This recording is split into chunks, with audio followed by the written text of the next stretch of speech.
આમ તો તમે બધા અહીંના છો ઓળખતા હશો, પણ તમને કહું ને, જુનાગઢમાં એક ગોદડિયા બાપુનો આશ્રમ છે. મને હમણાં એક જણા એવો પ્રશ્ન પૂછ્યો મને કે બાપુ આ ગોદડિયા બાપુ એટલે શું? એમ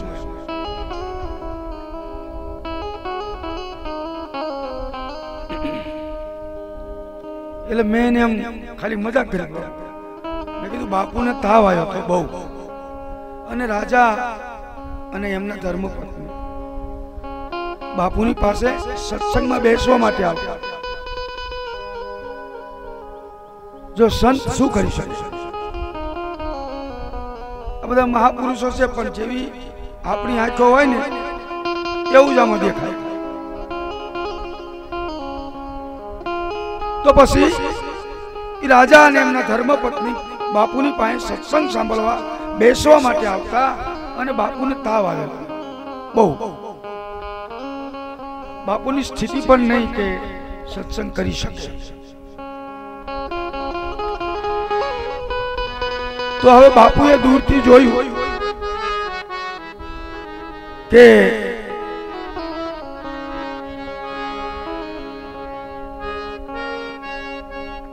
રાજા અને મહારાણી આવી રહ્યા છે, બેસવા માટે આવે છે. તો પેલી ગોદડી બાજુમાં પડી હતી, એટલે બાપાએ કીધું કે તાવને કે થોડી વાર જો તું ગોદડીમાં રહે ને તો ઓલા આશા લઈને આવે છે એને નિરાશા ન થાય. એટલે તાવને થોડી વાર ગોદડીમાં મોકલી દીધી. આપણને તો નવીન લાગે ને કે આવું થઈ શકે.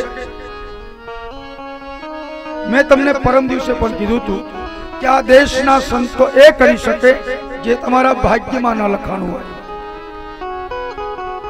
આ મહાપુરુષોની તાકાત છે, આ ભજનની તાકાત છે, એની પોતાની શ્રદ્ધા, પોતાનો ઈશ્વર સાથેનો વ્યવહાર. આપણો વ્યવહાર તો કેવો છે ભગવાન ખબર ને, જરૂર પડે ત્યારે હે ભગવાન હવે દુઃખ આવ્યું છે અને જો આમાંથી ઉગારી લે તો 5-25 રૂપિયા વાપરીશ. પણ આ મહાપુરુષનો વ્યવહાર એવો નથી સાહેબ.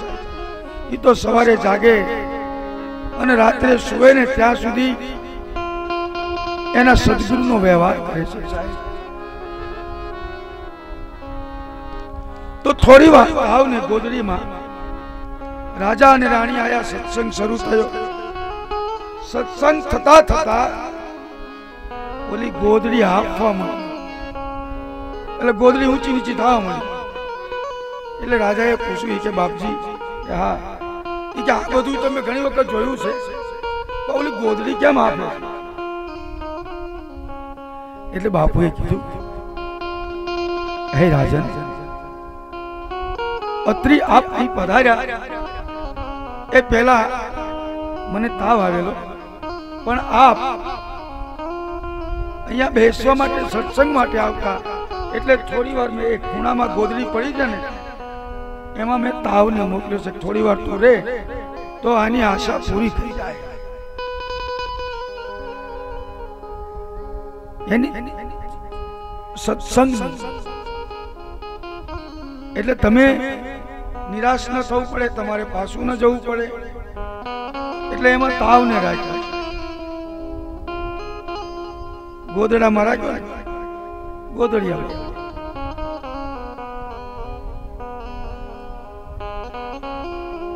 અને આ દેશના સંતો, આ દેશના મહાપુરુષો આ દેશને જે આપ્યું છે સાહેબ, એ આપણે એનો વિચાર પણ ના કરી શકીએ. તો એમ સુખદેવજી મહારાજ પરીક્ષિત રાજાને કહે છે કે હે રાજન,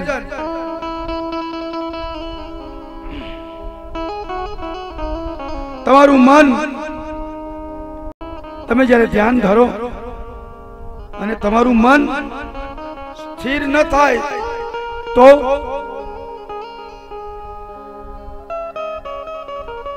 મનને સ્થિર કરવા માટે હે રાજન, તમારા મનને દરરોજ મરવાની બીક બતાવજો.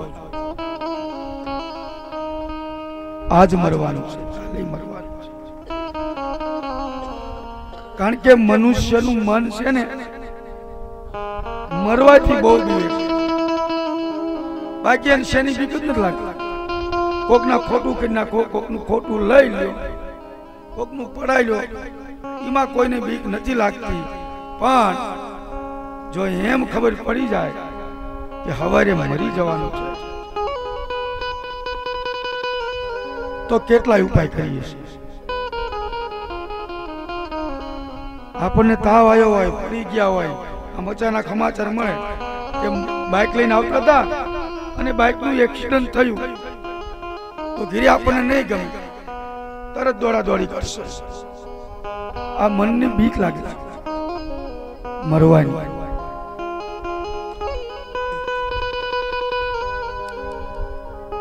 એને મરવાની બીક બતાવો ને, એનેથી તમારું મન સ્થિર થશે. કારણ મનનો ખરો ગુરુ આત્મા છે. મનનો સાચો ગુરુ કોઈ હોય તો એ આત્મા છે.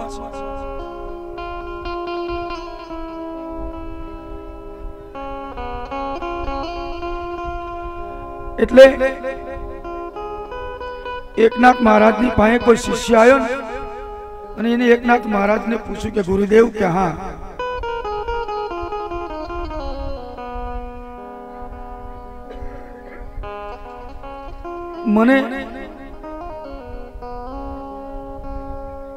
મનને સ્થિર કરવા માટેનો રસ્તો બતાવો.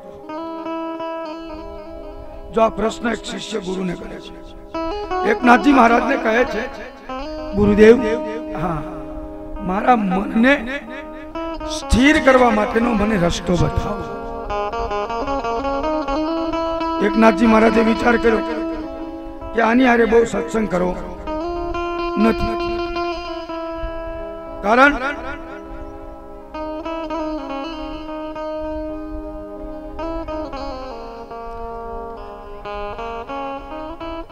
આને કોઈએ એવું શીખવાડેલું કે તારા ગુરુને જઈને કહેજે કે આ મન સ્થિર કેવી રીતે થાય. એકનાથજી મહારાજે બહુ સત્સંગ ના કર્યો અને એમ કીધું કે મને એવું લાગે છે કે હવે તને કંઠી બાંધવામાં કે તારા મનને સુધારવામાં કોઈ સાર નથી. શું કામ?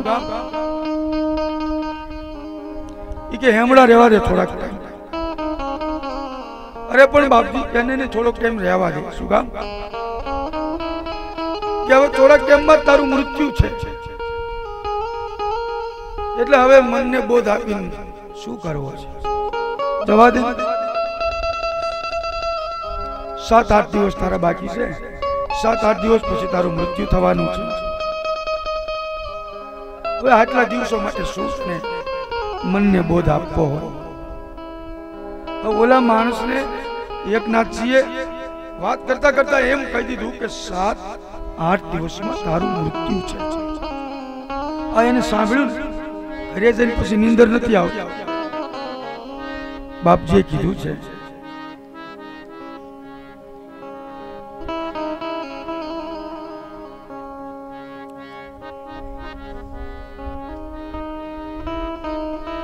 અહીંયા ઉપર કોઈ નહીં, લે નીચે ઉતરી જાઓ.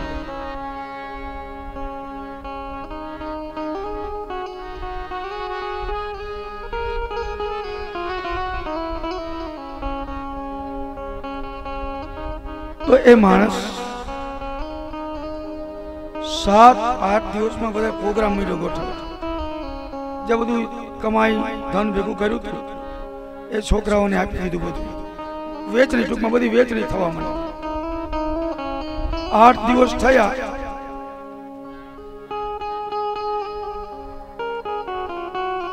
એટલે એનું મૃત્યુ ના થયું. એટલે એકનાથજી મહારાજ પાસે ગયો કે બાપજી આપ તો કહેતા હતા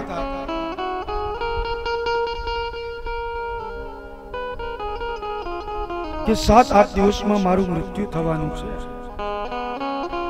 તો મારું મૃત્યુ તો ના થયું.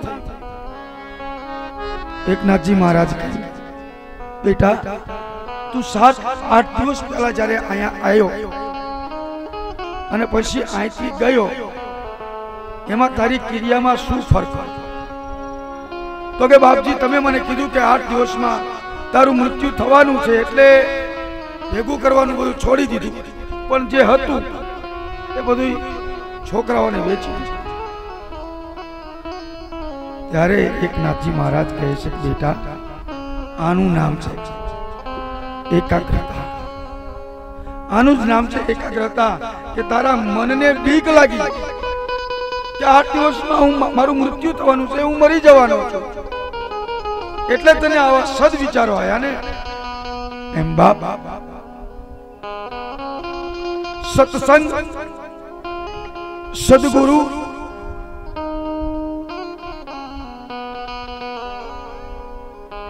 આ બધા મહાપુરુષો આપણને ત્યારે જ મળે છે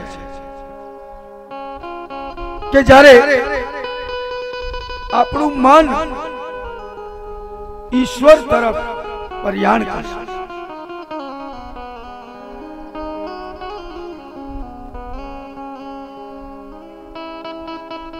તો ધીરે ધીરે પરીક્ષિત રાજાનો જે પ્રશ્ન છે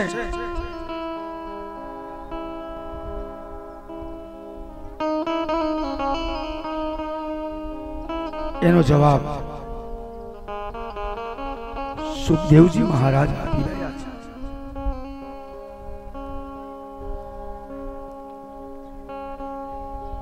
આમાં આપણી કથા સુખદેવજી મહારાજ પરીક્ષિત રાજાને મોક્ષની ગાથા છે, મુક્તિની ગાથા છે. કારણ કે મોક્ષ તો છે ને આપણા મોહનો ક્ષય કરી નાખો, આનું નામ મોક્ષ. તમને કોઈ પણ વસ્તુની પર અતિ મોહ થાય, એ દરેક વસ્તુનો ક્ષય થઈ જાય તો મોક્ષ. પણ મુક્તિ બહુ અઘરી છે. મુક્તિ સદગુરુ આપી શકે. આ જગતમાં મા બાપ આપણને જન્મ આપી શકે પણ મુક્તિ ના આપી શકે સાહેબ. મુક્તિ સદગુરુ આપે છે. એટલે મેં તમને કહ્યું હતું કે આપણે બે માં છે. આપણી માં બે છે, એક નથી. એક આપણને જન્મ, આ જગતમાં જન્મ આપનારી માં છે, અને એક આ જગતના જન્મ જન્મના ફેરા મટાડનારી માં છે. એટલું નામ છે ગુરુ પૂર્ણિમા. આપણા સદગુરુ આપણી હારે પૂર્ણ માં જેવો જયારે વ્યવહાર કરે એટલે એનું નામ ગુરુ પૂર્ણિમા છે. પૂનમ તો 12 મહિનામાં ઘણી આવે, પણ એક પૂનમ એક ગુરુ પૂનમ છે. એ દિવસ ગુરુને જ્યારે જ્યારે તમે આમંત્રણ આપો ને ત્યારે ગુરુ તમારા ઘરે આવે છે. પણ એક દિવસ એવો છે કે આપણે ગુરુને ત્યાં જવાનું હોય, અને એ દિવસનું નામ છે ગુરુ પૂર્ણિમા. પણ કેમ મને ખબર નથી પડતી ભરત બાપુ, આ બધાને ગુરુ પૂનમ આવે ને અને આપણે ફોન થી બેટા કેમ નતો આવ્યો, તો કે બાપુ થોડું કામ. સતત તમારું ચિંતન કરનાર પુરુષ તમને કઈ રીતે સુખ મળે, તમને કેવી રીતે શાંતિ મળે, તમારા જીવની કેવી રીતે મુક્તિ થાય, આની ચિંતા કરનાર વ્યક્તિ ખરેખર ગુરુ તો કોઈ વ્યક્તિ છે નહીં, કારણ કે તો પરમ તત્વ છે. પણ છતાં પણ જેને પૂરા તમારા જીવનનો પાપનું આપણે તો કર્યું હશે, આપણે સમજવા શીખ્યા અહીંયાથી અત્યાર સુધી,